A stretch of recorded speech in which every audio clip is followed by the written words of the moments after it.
কাবা ঘরের গেলাফ ধরে কানলেও আপনি আমাকে যে মিথ্যা অপবাদটা দিয়েছেন এটা মাফ হবে না যতক্ষণ না আমি মাফ করছি। কথা কি বুঝতে পারছেন? মনে করেন আপনি আমাকে মিথ্যা একটা অপবাদ দিয়েছেন এবং ধুয়ে রেখে দিয়েছেন একদম মিথ্যা অপবাদ দিয়ে। যতক্ষণ আমি আপনাকে মাফ না করছি, কাবা ঘরে গিয়ে গেলাফ ধরে কান্নাকাটি করলেও এই পাপ মাফ হবে না ইনশাআল্লাহ। এই অবস্থায় মৌত হলে কি হবে? পরকালে দেখবেন আমি দাঁড়িয়ে আছি আপনার জন্য, আপনার হিসেব হচ্ছে, হিসেব শেষ। আপনি সালাত, সওম, হজ জাকাতের নেকি নিয়ে উঠেছেন, কিন্তু দেখছেন আমি দাঁড়িয়ে আছি, আমার মতো আরও 10 জন দাঁড়িয়ে আছে।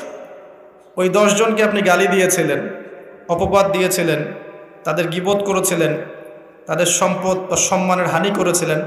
এখন কিয়ামতের মাঠে আপনার নেকি দিয়ে এই ঋণ শোধ করতে হবে, অন্য কোনো অপশন নাই। আর যদি নেকি শেষ হয়ে যায় তখন কি হবে? তখন আমার আমলনামা থেকে কিছু গুনাহ আপনাকে নিতে হবে।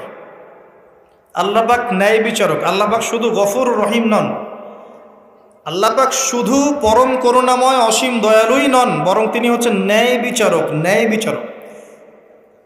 একজন ধর্ষক যদি বলে যে আল্লাহ পাক তো গফুর রহিম, আল্লাহ আমাকে মাফ করে দিতে পারেন, তাহলে যাকে ধর্ষণ করলো সে তার উপর জুলুম হবে না? আল্লাহ পাক যদি ধর্ষককে মাফ করে দেন, তাহলে যাকে ধর্ষণ করা হয়েছে ওর প্রতি জুলুম হবে না?